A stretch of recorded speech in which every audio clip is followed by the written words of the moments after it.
One of those throw the rundown out the window kind of nights. Hello and welcome into Spectrum Sports 360.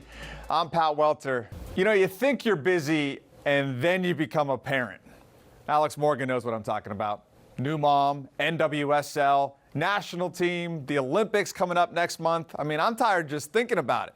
Ben Simmons is the big name out there, and I think we're going to hear more and more talk about this. Bill Simmons on his podcast has been talking about Orlando as the possible destination for him all week.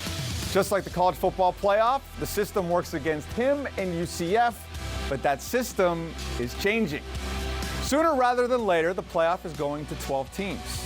That opens the door for UCF to compete for a spot and for a UCF quarterback to compete for a Heisman.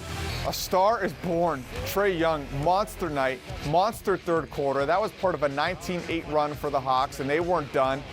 Here's the shooting. Oh, does somebody want to cover him? Anybody? Las Vegas Raiders defensive end Carl Nassib came out as the first openly gay active player in the NFL last night. Now, I covered Nassib and interviewed him several times when he was at Penn State. He was thoughtful, honest, funny, and a heck of a football player. A little bit about his story. Nassib was a walk-on that earned a starting role his senior year. He parlayed that into a 15.5 sack season, the most in the nation. Now, you might remember Nassib from his Browns appearances on Hard Knocks or his time with the Bucs. I followed his career for years. Never crossed my mind that he might be gay. But that's kind of the point, right? How should I know? Why should I care? Sexuality is a private thing. Unless you choose to talk about it, no one needs to know, gay or straight. Nassib talking about it now, so hopefully other LGBTQ athletes don't have to. He's donating $100,000 to the Trevor Project, a nonprofit focusing on suicide prevention for LGBTQ youth. In his Instagram post, Nassib said this decision has weighed on him for 15 years.